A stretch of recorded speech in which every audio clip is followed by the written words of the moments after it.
The Moon Was at a Fiesta by Matthew Gollop, pictures by Leovigildo Martinez.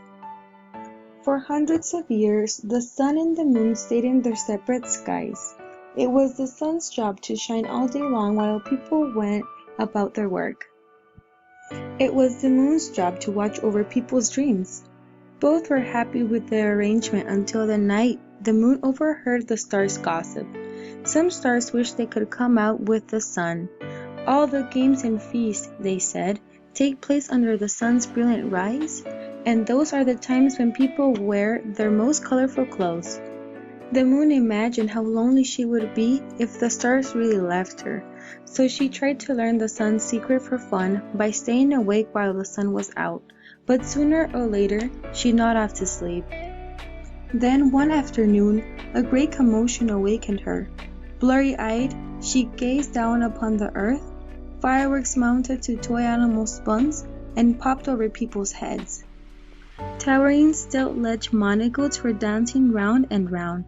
The sun appeared to be enjoying himself immensely, laughing as he arched across the sky. The moon heard people call the celebration a fiesta. It made the moon jealous to see so many people sing and parade about during the day. At night, they just slept so they could wake up early and start work in their fields. Never had she seen such merriment as this. "I'll make my own fiesta," she decided out loud. "You better not," warned the sun. "If you do, you'll fade and throw the world off balance." Still, the moon wanted to please the restless stars, so that evening she gathered the watchmen who guard the village at night. "A nighttime fiesta would be magnificent," they cried, for they too had to sleep during the day. "Then for a fiesta," said the moon, "we'll need food and drink." She thought back on what she'd seen during that afternoon, and music, she added, so that everyone could dance. As other people came out of their homes to listen, the moon talked of ways to make her fiesta special. "Why not have everyone bring lanterns?" clacked the money goat. The giant doll had stalked over, following a man who couldn't sleep. "Lanterns at night look pretty," clattered another. This monogoat pointed to a watchman's ferrule, and everyone agreed to bring paper lamps. Next, the moon named padrinos to arrange for all the food. They hiked to a peaceful river bank where bulls, armadillos, boars, and iguanas came to drink the sweet water at night. When the padrinos said they needed food for the fiesta, the animals agreed to help honor the moon. Just then, a mermaid glided across the water. "I can bring shrimp and fish," she offered. "Then by all means join us," urged the host by the shore. The mermaid dove beneath the surface to search for tasty shellfish. The padrinos decorated the site of the fiesta, and at last the awaited night arrived. The mole, tamales, and fish soups were ready. People dressed in their most festive clothes and even wooden masks.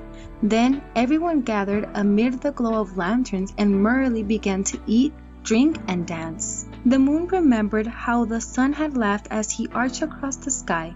Now, the moon felt just as pleased. She beamed on the gathering with the lavish colors. The stars were so delighted they sparkled brighter than ever, and no one said a word about coming out with the sun. The people below enjoyed themselves too, particularly the men who offered the moon food and drink.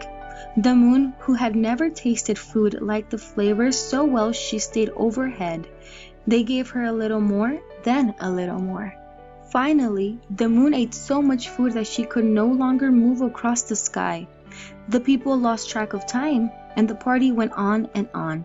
Before she knew it, the sun was rising, and the moon had forgotten to go behind the sky.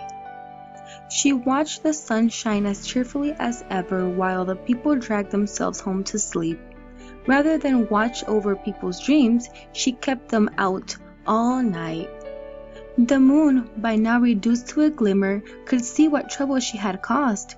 Corn was not ground that morning, fields were not plowed, crops would have to be planted late and would not grow quite as tall. For years the remorseful moon stayed in her evening sky as before, but she never forgot the fun that she and the stars had that night. and to this day she likes to celebrate occasionally. That's why in Oaxaca, when people rise with the sun and see the moon, they say the moon is at a fiesta.